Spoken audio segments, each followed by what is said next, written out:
Santapan Harian Senin 29 Agustus 2022.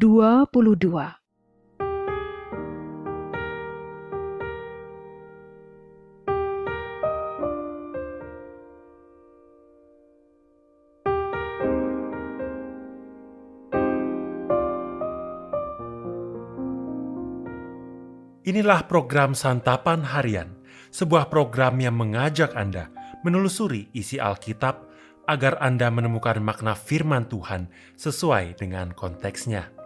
Santapan Harian tertuju bagi Anda yang ingin memiliki kehidupan rohani yang segar, kuat, dan sigap.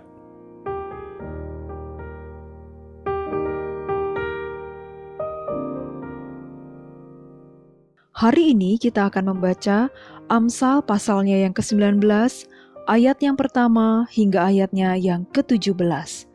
Namun sebelumnya, mari kita berdoa. Seluruh hidup kami terbuka di hadapan-Mu ya Allah. Ajarkanlah kami akan firman-Mu, dan kami berpegang pada titah-titah dan peringatan-peringatan-Mu. Di dalam nama-Mu Yesus Kristus, kami berdoa. Amin. Amsal 19 ayat 1-17. Lebih baik seorang miskin yang bersih kelakuannya daripada seorang yang serong bibirnya lagi bebal. Tanpa pengetahuan, kerajinan pun tidak baik. Orang yang tergesa-gesa akan salah langkah. Kebodohan menyesatkan jalan orang, lalu gusarlah hatinya terhadap Tuhan. Kekayaan menambah banyak sahabat, tetapi orang miskin ditinggalkan sahabatnya. Saksi dusta tidak akan luput dari hukuman. Orang yang menyembur-nyemburkan kebohongan tidak akan terhindar. Banyak orang yang mengambil hati orang dermawan. Setiap orang bersahabat dengan si pemberi. Orang miskin dibenci oleh semua saudaranya, apalagi sahabat-sahabatnya. Mereka menjauhi dia. Ia mengejar mereka, memanggil mereka, tetapi mereka tidak ada lagi. Siapa memperoleh akal budi, mengasihi dirinya. Siapa berpegang pada pengertian, mendapat kebahagiaan. Saksi dusta tidak akan luput dari hukuman. Orang yang menyembur-nyemburkan kebohongan akan binasa. Kemewahan tidak layak bagi orang bebal, apalagi bagi seorang budak yang memerintah pembesar. Akal budi membuat seseorang panjang sabar, dan orang itu dipuji karena memaafkan pelanggaran.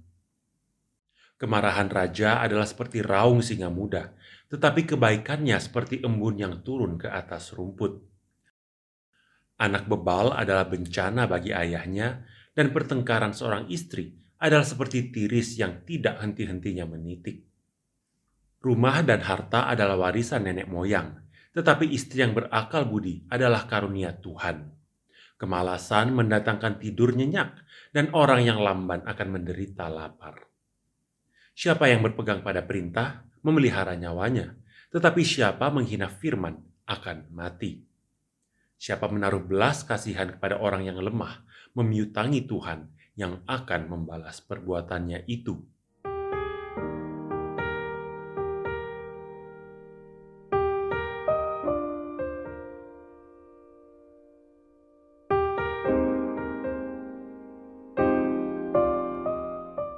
Sahabat Santapan Harian, salah satu persoalan dunia modern adalah kegamangan dalam memposisikan pengetahuan atau akal budi dan iman dalam hidup keseharian yang dijalani oleh manusia. Demikianlah konflik abadi dunia modern. Satu pihak berkata bahwa akal budilah yang terpenting, sementara pihak lainnya berpendapat bahwa imanlah yang paling penting. Menjawab situasi di atas, mari kita gali lebih dalam kitab Amsal yang memiliki posisi yang cukup bijak dalam menjawab persoalan perdebatan akal budi dengan iman. Kitab Amsal merupakan sebuah kitab yang berisi petuah kehidupan. Petuah itu merupakan hikmat yang dalam beberapa bagian diidentikan dengan akal budi dan pengetahuan. Jelas, terdapat peran akal budi dalam kedamaian dan kesejahteraan hidup manusia, Bahkan mendengarkan hikmat dan memakai akal budi adalah salah satu tanda ketertundukan kepada Allah. Perikop bacaan kita hari ini cukup banyak berbicara mengenai hidup yang berakal budi. Bahkan tertulis bahwa menjalani hidup yang berakal budi berarti memegang firman Tuhan. Siapa saja yang menaati ketetapan Allah dan firman-Nya akan selamat. Hidup yang bersandar pada hikmat Tuhan menuntun seseorang untuk memiliki kelakuan yang bersih.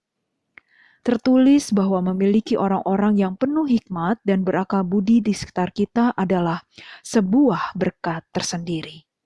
Sebaliknya, berada di sekeliling orang bebal adalah malapetaka tersendiri.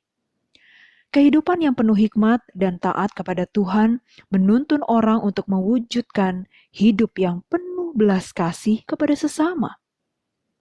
Menjalani hidup yang berbelas kasihan berarti mau memperhatikan orang miskin dan lemah dengan cara berderma dan berbuat baik.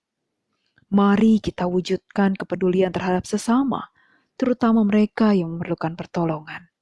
Sebab itu, marilah kita mensyukuri akal budi, pemberian Allah, dan memakainya untuk mewujudkan kasih serta hidup yang penuh belas kasihan. Dengarkanlah hikmat Allah yang dapat kita temui dalam segenap hidup keseharian kita. Mari kita berdoa. Bapa Surgawi, kami memuji-Mu karena Engkau tidak pernah berubah. Belas kasihan-Mu selalu baru tiap pagi. Tolonglah kami untuk terus setia dan taat kepadamu, serta memiliki hati yang berbelas kasih. Di dalam nama-Mu, Yesus Kristus, kami memohon. Amin.